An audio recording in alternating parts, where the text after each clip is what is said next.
Lionel Messi is arguably the greatest footballer to have graced the game. The little magician has one of the most celebrated and trophy-laden careers of all time, despite having a bittersweet run with his home country, Argentina.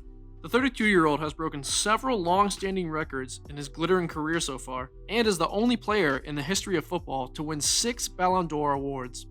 First thing we'll look into is the growth hormone deficiency and his love for Coca-Cola. We all know Messi was born in Rosario, a birthplace he shares with the legendary, revolutionary Che Guevara. During his early years, he had a growth hormone deficiency which required expensive medication. Many believe that it was Barcelona who paid for this treatment when he was signed by the Catalan Giants in 2001. However, contrary to popular belief, his medication was taken care of by Argentinian Social Security. Despite his health condition, Messi was just 13 when he joined Barcelona, and like any other teenager, he had a sweet tooth for cola drinks. His love for the carbonated, sugary drinks was so obsessive that all of the soda machines in La Masia had to be removed to prevent him from spoiling his health even further. Up next, the paper napkin that rewrote footballing history. Messi rewrote most of the football record books with his goal-scoring exploits, but it all started when Barcelona's technical secretary, Carles Reixac, was mesmerized by the brilliance of the 13-year-old.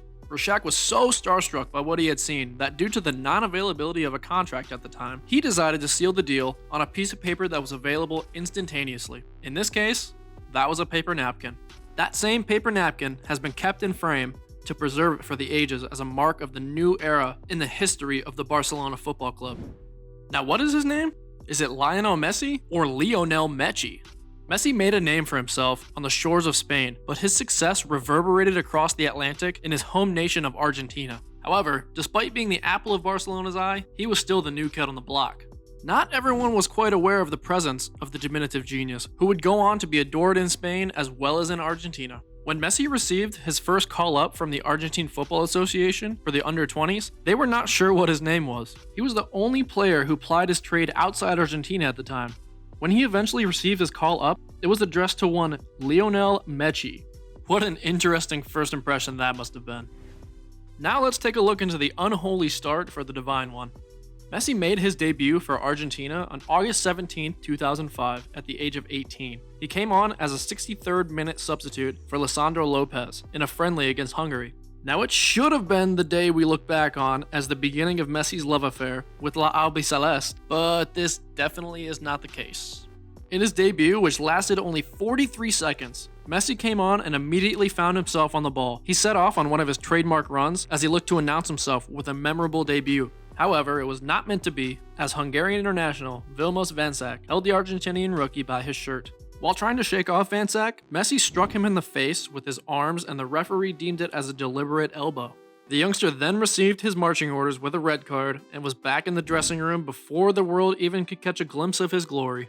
It has been reported that following his unceremonious debut, Messi was found weeping in the dressing room with his head buried in his hands. Funny enough, that remains as Messi's only red card for club and country. Next, he coined a new word in the dictionary. Words become superfluous when you try and describe a genius that is Lionel Messi, so much that even dictionaries find it hard to catch up with the little maestro. In February of 2013, Santillana, a dictionary in Spanish, saw a new adjective added to its books, immescent. The word was chosen by then Argentine coach Alejandro Sabella in association with Pepsi, and it roughly means 1. The perfect way to play football, an unlimited capacity for self-improvement, and 2. Describes Lionel Messi, the best player of all time. Messi is not the only footballer to have an entry in the dictionary. In 2012, Sweden honored Zlatan Ibrahimovic as they coined the term to describe his greatness in the Swedish dictionary. The word Zlatanera is a verb and means to dominate. Quite fitting for that incredible striker. And finally, the real reason why he stands alone on the side in all team pictures. Even the greats are mere mortals, and despite his outlandish footballing skills, there was a part of Messi that is still human. The diminutive Argentine can always be seen on the left corner of any team picture, standing arm in arm with his compatriots, but with a slightly different stance. The reason is because of a latent inferiority complex that the Barcelona superstar has suffered from in his early years. At the time, he was still the most gifted amongst his peers, but had not yet conquered the football world. By standing alone on one end of the picture, Messi does not need to bend his knees, and his stance appears taller than most of his teammates, who actually do slightly bend their knees for the perfect picture. It's the small things like that that remind us that no matter how gifted Messi might be, he's still just one of us. Well, those are all the facts we have for you today. If you know one that we didn't say, please leave it in the comments. Don't forget to like and subscribe, and we will see you next time.